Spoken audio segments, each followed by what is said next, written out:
আজকে একই দিনে একই সঙ্গে একদিকে বৈঠক একদিকে মিছিল চাকরিহারাদের, এবং গতকাল দেখেছেন বা পরশু দেখেন যে লাঠিচার্জ এবং লাথি মারা শিক্ষক সমাজের উপর, এটা কিভাবে দেখছেন আপনি? দেখুন, ব্যাপারটা হচ্ছে রাজ্য সরকারের ব্যর্থতার জন্যই যারা আজকে যোগ্য তারাও আজকে চাকরিচ্যুত হলো। হাইকোর্ট থেকে সুপ্রিম কোর্ট বারবার বিচারপতিরা এই পৃথকীকরণের কথা বলেছে, কিন্তু এক একজন এক এক রকম তথ্য দিয়েছে। রাজ্য সরকার এক তথ্য দিয়েছে, এসএসসি আলাদা তথ্য দিয়েছে, পর্ষদ আলাদা তথ্য দিয়েছে। ফলে এই ভুলভাল তথ্যতে হচপচের জন্য এতগুলো বৈধ শিক্ষক আছে চাকরি হারা। আজকে অনেক কথা বলছে, কিন্তু আমি বলছি সম্পূর্ণ দায়ভার রাজ্য সরকারকে নিতে হবে। সহজ জিনিস ছিল ভাই, কারা অবৈধ পন্থা অবলম্বন করে চাকরি পেয়েছে তাদের লিস্টটা দিয়ে দিলে তাদেরকে বাতিল করে দাও, আর যারা বৈধ পন্থা অবলম্বন করে মেধার ভিত্তিতে চাকরি পেয়েছে তারা চাকরিতে বহাল থাকতো। সেইগুলো তো এই কটা বছর ধরে করতে পারলো না। এখন রাজ্য সরকার অনেক বড় বড় কথা বলছেন, অনেক প্রতিশ্রুতি দিচ্ছেন, প্রতিশ্রুতির অন্তঃসার শূন্য আমি মনে করি।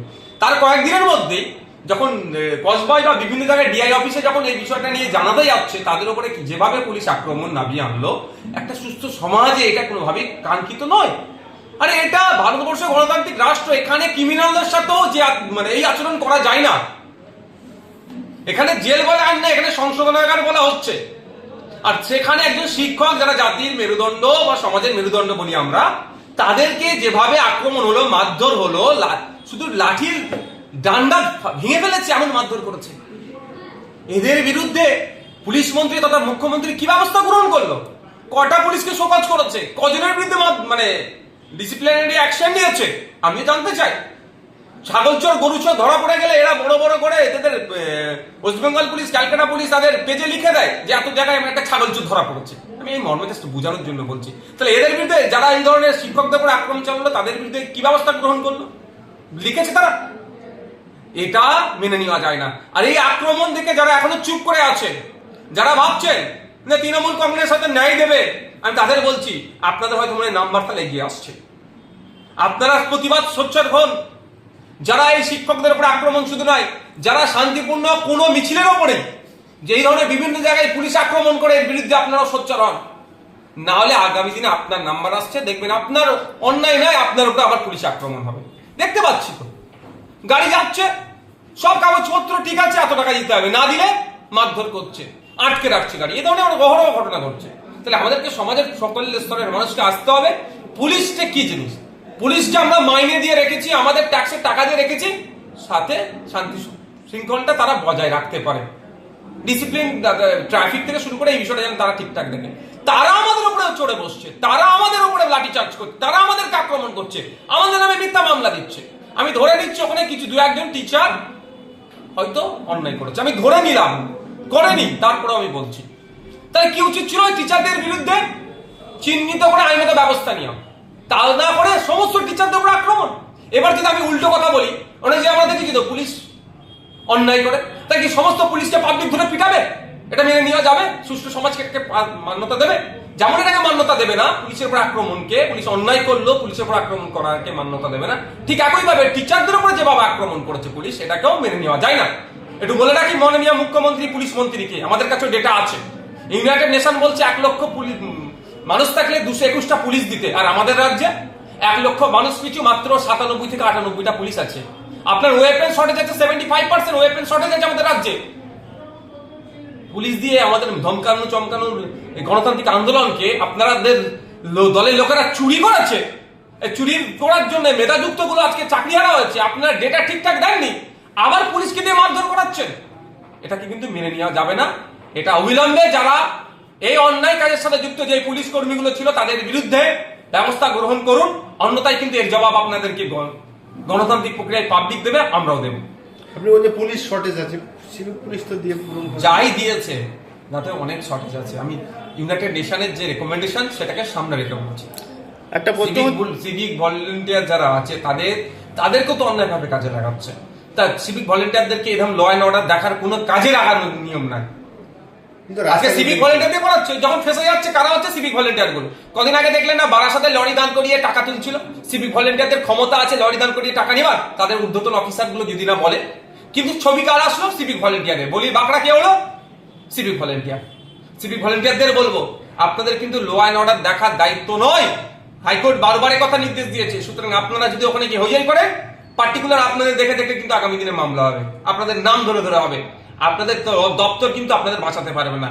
সুতরাং মাইনে কম দিচ্ছে, মাইনে বাড়ানোর জন্য কেউ বলছে না, আমি বলছি যেমন মাইনে বাড়ানোর জন্য 1000 টাকা বেড়েছে, 1000 টাকা বাড়লে হবে না, সমকাজে সমবেতন দিতে হবে। এক একটা সিভিক ভলেন্টিয়ার কনস্টেবলের থেকে কোনো অংশে কাজ কম করছে না, তাহলে কনস্টেবলের মতো কেন মাইনে পাবে না? 2019 সালে সমকাজে সমবেতনের মতো সিভিক ভলেন্টিয়ারদের মাইনের দাবি করছি, যেমন সাথে সাথে সতর্ক করে দিচ্ছি সিভিক ভলেন্টিয়ারদেরকে, যদি আপনারা এই ল অ্যান্ড অর্ডার দেখার কাজে যান, আপনাদের কিন্তু চিহ্নিত করে করে মামলা হবে। এই যে আমরা সুন্দরবন থেকে আসছি, সেই জায়গা থেকে যখনই রাস্তা দেখছি প্রত্যেকটা জায়গায় কিন্তু সিভিক ভলেন্টিয়ারের রাস্তা গাড়িগুলোকে আটকাচ্ছে, গাড়িগুলোকে কাগজপত্র চেক। যদি সিভিক ভলেন্টিয়ার করে আপনি তাদের ভিডিও করুন আর বলুন আপনার রাইট নাই, ইভেন কনস্টেবলও রাইট নাই, এএসআই থেকে ওপর থেকে যারা আছে তারাই সব কাগজপত্র চেক তারা করতে পারবে, তার নিচে কেউ দেখতে পারে না। আপনার ডাইরেক্ট বলবেন আপনার অর্ডার আছে, আপনার রাইট আছে, আপনি আমার কাগজ চেক করার, সেই অর্ডারটা দেখান, ডাইরেক্ট আপনি চেক করবেন। মুখ্যমন্ত্রী কি বলবেন? মুখ্যমন্ত্রী মাননীয় মমতা ব্যানার্জি মহাশয় কদিন আগেই দেখলাম একটা ধর্মের অনুষ্ঠানে গিয়ে সেখানে সংখ্যালঘু মুসলিমদেরকে আশ্বস্ত করেছেন। তিনি নাকি বলেছেন এই মর্মে, সংবাদ মাধ্যমে দেখলাম আমি, যে মুসলিমরা চিন্তিত হবেন না, এই রাজ্য নাকি এই আইনকে লাগু হতে দেবে না। তো ওই রকম ভাবে মুখে বলে দিলে তো হয় না, তার জন্য কিছু স্পেসিফিক ব্যবস্থা গ্রহণ করতে হয়। আর এই মর্মে আমি মুখ্যমন্ত্রীকে একটা চিঠি করে জানিয়েছি, তাকে আমি অনুরোধ করেছি, তাকে সাজেস্ট করেছি 3টে কাজ করার জন্য। অনেক কাজে 3টে প্রথম বলেছি। প্রথম হচ্ছে, চিঠির আগে বলি, তিনি বলছেন লাগু হতে দেবে না, কিন্তু তার দলের একাধিক এমপি অনুপস্থিত ছিলেন, তাদের বিরুদ্ধে কি ব্যবস্থা গ্রহণ করছে আগে দেখবো, তারপরে ভাববো উনি সত্যি সিরিয়াস নিচ্ছেন ম্যাটারটা। আর যারা উপস্থিত হয়েছেন তারা কাকে ভোট দিয়েছে সেটাও পাবলিক ডোমিনে নিয়ে আসা হোক। বিজেপির পক্ষে ভোট দিল না বিজেপির বিপক্ষে ভোট দিল, কারণ লোকসভা রাজ্যসভা মিলিয়ে 42টি এমপি আছে, একাধিক এমপি উপস্থিত ছিলেন না, তাদের বিরুদ্ধে কি ব্যবস্থা গ্রহণ করছেন সেটা যেমন দেখতে চাই, যারা ভোট দিয়েছেন কোন দিকে ভোটটা দিয়েছেন সেটা পাবলিক ডোমিনে আনা হোক। তারপর আমি 3টে মর্মে ওনাকে চিঠি করেছি। প্রথম হচ্ছে, বিধানসভায় বিল, এই যে ওয়াকফ অ্যামেন্ডমেন্ট অ্যাক্ট, যে নতুন অ্যাক্ট হয়েছে 2025-এ যে আইন হচ্ছে, এই আইনটা আমাদের রাজ্যে আমরা বাস্তবায়ন হতে দেব না, করবো না, এই মর্মে তো উনি পাবলিক ডোমিনে বলছেন, এই কথাটাই বিধানসভায় একটা রেজুলেশন পাস করানো হোক, এই মর্মে আমি চিঠি করেছি মুখ্যমন্ত্রীকে। আমি চিঠি করেছি মুখ্যমন্ত্রী আমাদের রাজ্যের প্রধান, রাজ্যের পক্ষ থেকে একটা সুপ্রিম কোর্টে মামলা করুক, যে এই সারা দেশের জন্য উনি মামলা করুক, যেমন আমরাও করছি, যে উনি এই পার্টি হোক একটা মামলাতে, যে এই যে অসাংবিধানিক অগণতান্ত্রিক যে ওয়াকফ অ্যামেন্ডমেন্ট থেকে ওয়াকফ অ্যাক্ট হয়েছে, একে প্রত্যাহার করার জন্য। 3 নম্বর, লোকসভা রাজ্যসভা মিলিয়ে 42টি এমপি আছে এবং আমাদের রাজ্যে 200-র অধিক এমএলএ আছে, সমস্ত এমপি এমএলএদেরকে নির্দেশনা দিক, তারা ইন্ডিভিজুয়ালি একে একে তারা আলাদা আলাদা করে মামলা করুক। এই 3টে মর্মে আমি আমাদের রাজ্যের মুখ্যমন্ত্রী মাননীয় মমতা ব্যানার্জি মহাশয়কে আমি চিঠি করেছি। আশা করছি তিনি সংখ্যালঘুদেরকে শুধুমাত্র মুখে বলবেন না, বাস্তবে তিনি সংখ্যালঘুদের পাশে থাকবেন, বিধানসভায় রেজুলেশন পাস করাবেন এই আইনের বিরুদ্ধে, তিনি নিজে সুপ্রিম কোর্টে যাবেন রাজ্যের পক্ষ থেকে, মানে রাজ্য যাবে সুপ্রিম কোর্টে। 3 নম্বর হচ্ছে তার এমপি এমএলএদেরকে আপনার প্রত্যেককে, হ্যাঁ কয়েকজন বিক্ষুব্ধভাবে এমপি এমএলএ মামলা করছে শুনছি, কিন্তু প্রত্যেককে করতে হবে। তিনি দিলীপ ঘোষ বলেছেন, যারা বাংলায় যারা সম্প্রীতির কথা বলেন তারা মিথ্যে কথা বলেন এবং তারা নিজেদের স্বার্থের জন্য বলেন, যারা সম্প্রীতির বার্তা দেন তাদের রক্তের দোষ আছে।